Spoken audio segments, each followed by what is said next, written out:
Hi guys, I'm Sonal and welcome to my channel. Today I'm going to share the recipe of a keto biscotti with you. And I have been wanting to do this for the longest time because my husband loves biscotti and he really needs to have something along with his tea. So in India, you have a culture of dipping your biscuit in the tea and eating. So he's always asking for keto biscuits because he wants to cut down on his wheat flour or refined flour intake. Fortunately, you can buy some of these kind of biscuits outside, even in India, which is a great thing, so which is what he does. But he also wants me to try out different recipes, and biscotti is one of his favorite, like I said. So I wanted to try it out and of course share it with you guys, because anything that I love, I like to share with you. So let's go ahead and make this recipe. So here is 2 cups of almond flour, which I am straining so that we don't have any lumps. So 1 cup of almonds, whole almonds, and I'm putting 3 tablespoons of a blend of stevia and erythritol for sweetener. 1.5 tablespoon salted butter, 1 teaspoon of baking powder. I've also added 1 teaspoon of xanthan gum. You can add a pinch of salt if you're adding unsalted butter. And I'm trying to mix it together. So my butter has softened and I'm going to add the rest of it too.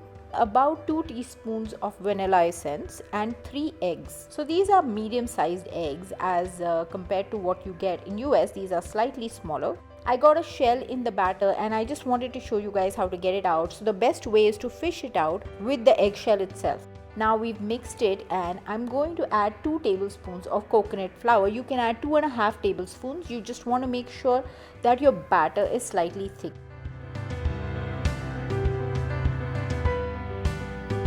So our dough is ready. We're going to make it in a log kind of shape but more flattened. So I'm using my clean fingers to do that. You want a rectangular shape. Now I'm using a silicone mat at the bottom. If you don't have this, you can use a parchment paper. I'm leaving links to buying the silicone mat because there is nothing as convenient as this, which I say all the time, especially when you're doing any keto baking. Now we've put it in the oven for 20 minutes at 180 degrees centigrade to 350 degrees Fahrenheit. You get it out and you give it like 5 minutes or so that it is down to a temperature where you can touch it.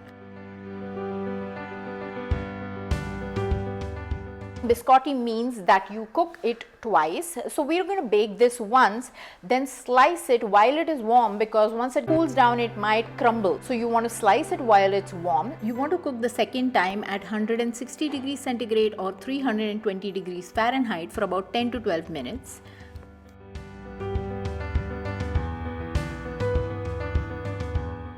Once they're sliced, we're going to lay them flat and put them in the oven again and cook it till it is slightly crisp. Now please keep in mind that this biscotti is never going to be as crisp or get that texture that a real biscotti with wheat flour has. But they are delicious and you're going to love them because the taste, I think, is frankly slightly better. Like I would say the regular one has a better texture because it's wheat. But the taste of this one is pretty good because it's got almond flour. It's mainly made from almonds and that's delicious, right? So this is a previous batch that I made. I just wanted to show you guys.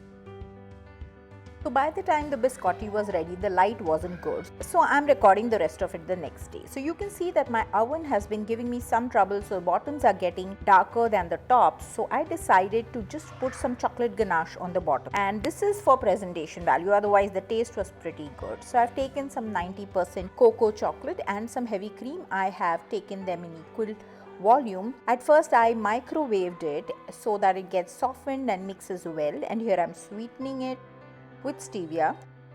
Once this is mixed, I'm going to put the bottoms of each of my biscotti in it and lay them, and I'm going to leave some of them just the way they are because they were delicious the way they were too. And this is some coconut flakes to give it that contrast of color. And look how beautiful the cross section looks, especially with the nuts and all.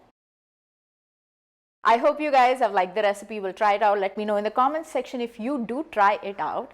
And also click the like button. Subscribe to my channel if you haven't already. Click the notification bell right next to it so that you're notified every time that I add a new recipe. And share this channel and this recipe with your friends and family. They're going to love this. And really do try it out and let me know. If you have any other flavors that you like and add to this, let me know and I will try them out. And thanks for watching. Bye.